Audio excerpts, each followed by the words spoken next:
I mean, am I on the outs with you? Yeah. Gail, that's just crazy. I mean, what's wrong with you? I don't know. I have a lot on my mind. Can we please talk later? I just wanted you to know you were right about Kleinfeld. I'm sorry about her. I'm sorry. Charlie, I've got to go. I've got a doctor's appointment. What's the matter? You sick? No, I'm late. So take a cab. Come on. What's wrong? No, Charlie, I'm late. I'm late. Not for long, okay? Once more, all right?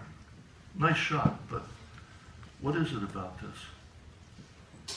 First of all, the composition is fabulous. I can't talk, Charlie. I have an appointment. That's where we're leaving from.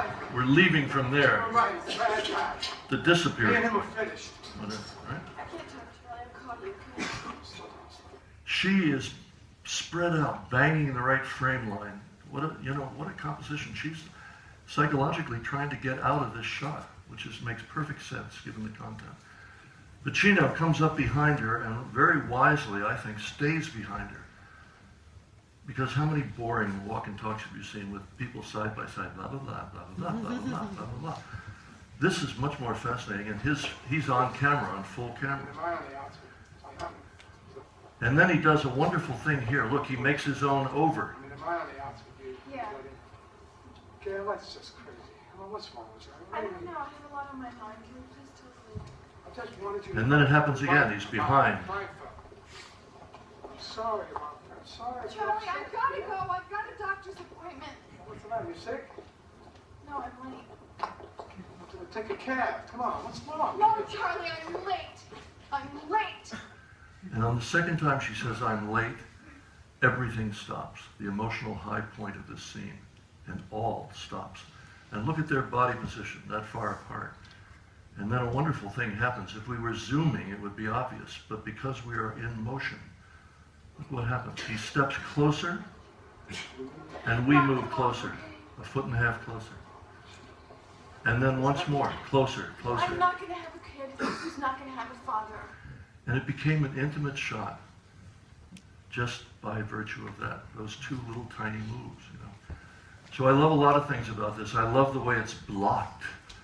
I can't tell you how many thousand conversations, arguments about blocking that I've attended among really famous people who are trying to figure out, well, but if he stands over there, you'll see out the window too soon. Oh, shit. Well, if he stands over here, he's, you know, blah, blah, blah, blah, blah, blah. It's a real art, and part and parcel of our camera art, you know. And a great study is how to block beautifully, and this is beautiful. And on and on and on. This is a shot I was supposed to do. This is almost my low point in my entire career. I was supposed to do it, and we got a lab report that my aftermarket Panavision mount, the pin may have been too small. And after a week of work, the assistant cranked the anamorphic lens on, and it went past square. And the lab reported paralleling in the dailies, which there is no solution for in this era. And so I got this report and realized I have no camera. I'd rehearsed this shot. I can't shoot it. And I turned around embarrassed, thinking, oh my God, you know, it's Scorsese and Bob Richardson, and everybody's going to be pissed off.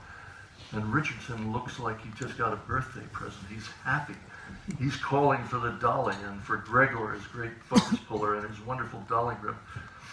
And this is what they did with my shot, with a dolly and a fluid head and a great focus puller, just in case I ever think that my thing is indispensable. Watch this. Open the door! She had a pulse!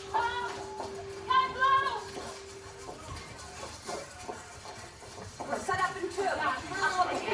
Where's the pediatric card? Give me the blade. How many months, right? I can't tell. It was a bridge twin. The mother seems so bad. Well, just taking him and the mother to maternity. Oh, Mother, I got a daughter. I got a right. Stop compression. What's up, William? 10 minutes back. Flat line. Let's start CPR. Status. I think I got a pulse. I did.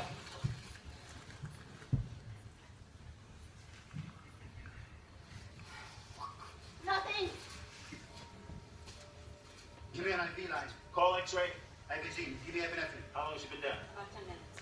Call respiratory. All right, we need some more CPR. Can we get that X-ray here? Come on, come on, come on. Doesn't look good. Still nothing. Stop the pressure. Nothing. I don't know. Then you expect. All right, status. Nothing. Flatline. Jesus Christ, who woke that guy up? Come on. I got nothing. I got nothing. Parents here. Someone's gonna have to tell them. That is well operated shot.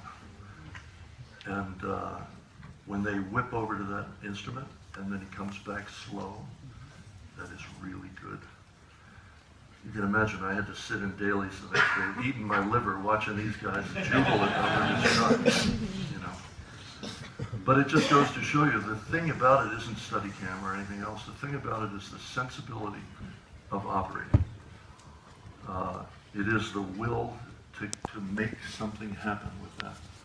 And enough mastery of your craft that you can control what happens, the way it feels, you know. And enough sensitivity to your subject that what you do is perfectly in line with the goals of the scene, the film, the whole business, right? We are cruising up on the Help Vittorio moment. He would kill me if he heard this.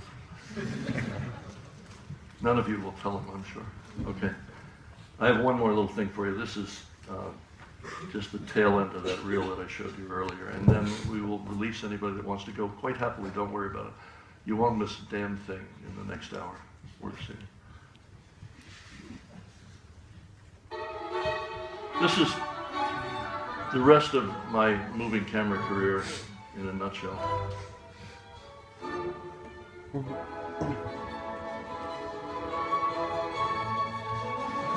Ha ha ha ha.